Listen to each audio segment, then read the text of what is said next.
Hi, Katie. We have the Bungalow Mystery, and we are on Chapter 6, An Invitation to Sleuth. Who is this? Nancy asked, but the caller had cut off the connection. What had happened to her? Nancy wondered. Certainly she had sounded very distressed. Nancy hung up and waited for a second call, but the phone did not ring. Who was it? Mr. Drew asked, coming into the hall. Nancy told what had occurred. You didn't recognize the voice? He remarked. No, so I can't call back. Oh dear, someone is in trouble. I just know it. And here I stand, helpless to do a thing. It's maddening. It certainly is, her father said.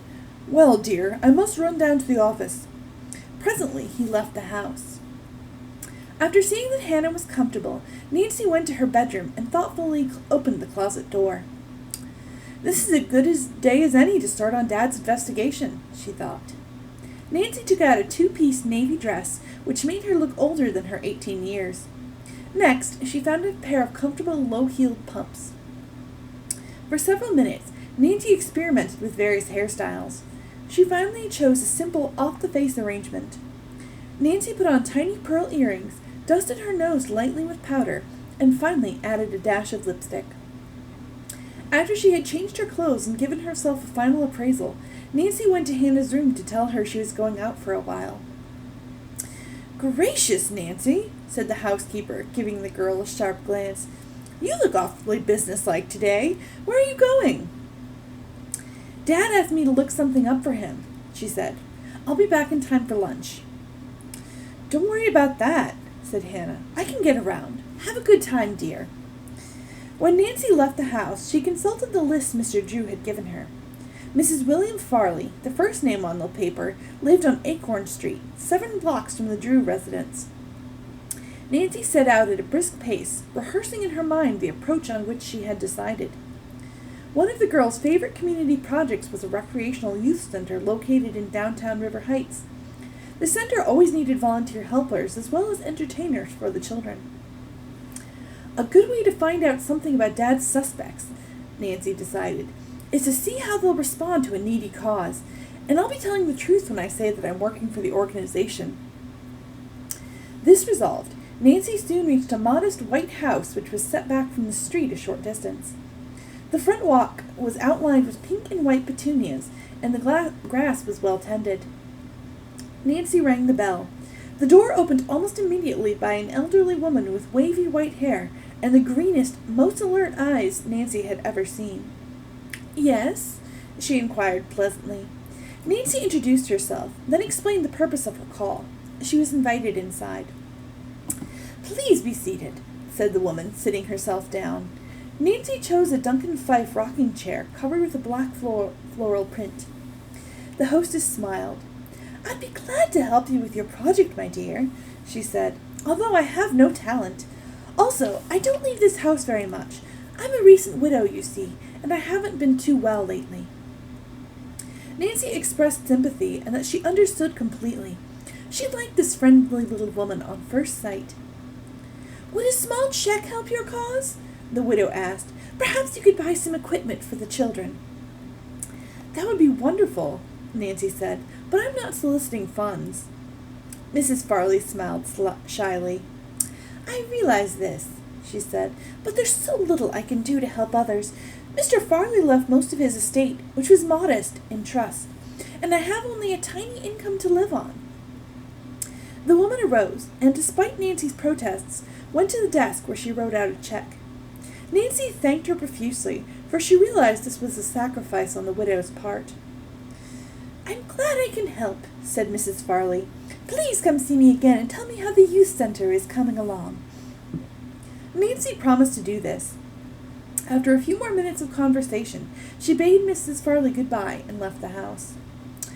If I'm a judge of human nature, thought Nancy, that woman never did a mean thing in her life. When she reached the sidewalk, Nancy took out Mr. Drew's list from her handbag. Thoughtfully, she crossed out Mrs. Farley's name. Herbert Brown, the next suspect, lived in River Heights Estates, a rather exclusive housing area located on the outskirts of the city. It's kind of a long walk, Nancy told herself, but it will do me good. As Nancy strolled along, she was so engrossed with her thoughts that she failed to notice a tan sedan whose driver cruised by, honked the horn, and then pulled over to the curb. As the door opened, a good-looking young man about 18 called, "Hi, Nancy!" To her surprise, she saw Don Cameron, who had been a fellow student in River Heights High School. Nancy had, in fact, gone to the spring prom with the tall, dark-haired boy. "Hello, Don," she said. "What are you doing home? I thought you were working on your uncle's farm this summer before going to college." Don grinned engagingly. "I've been picking string beans and berries and hoeing potatoes for nearly a month," he replied, "but I have a leave of absence to attend my sister's wedding this Friday." Nancy had read of Janet Cameron's wedding plans in the River Heights Gazette 2 weeks before. "Jan must be excited," she exclaimed. "Everyone home is going round in circles," Don stated, laughing. "Bill Bent, my brother-in-law-to-be, is no better." "By the way, Nancy," Don continued, "I intended on calling on you later today. If you're free Thursday afternoon and evening, I'd like to have you go to a barbecue party with me. It's being given in honor of Jan and Bill." "I'd love to," said Nancy. "Where will it be?" "At the Herbert Brown's home in River Heights Estate," Don said. "Their daughter, Lynn, is Jan's maid of honor." Herbert Brown! One of the possible suspects in the bank security theft! Nancy could hardly conceal her excitement. Although she did not like the idea of spying on a host, there was an excellent chance for her to find out what Mr. Brown was like. "What time does the barbecue begin?" Nancy asked. "I'll call for you at 4, said Don. He offered to drive Nancy home, and she hopped in beside him. When the young sleuth entered the house, she found Hannah in the living room. "My goodness!" the housekeeper exclaimed. "You haven't solved the mystery already?" "I gave up," Nancy teased. "What?" With a grin, Nancy told why she had postponed her trip. "I'll get some lunch for us," Nancy offered, "and then drive to the other 2 places on the list." Hannah chuckled. "Since you said you'd be home," she said, "I prepared a fresh fruit salad. It's in the refrigerator, and rolls ready to pop in the oven." "You're a fine patient," Nancy scolded. "I feel better keeping busy," Hannah countered. Nancy asked whether there had been any telephone calls in her absence. "No, but you did get a postcard in the mail." Nancy went to the mail tray in the hall and recognized Helen Corning's writing. The message read, "Dear Nancy, Aunt June and I have decided to take a week's automobile trip up north. We'll return directly to River Heights.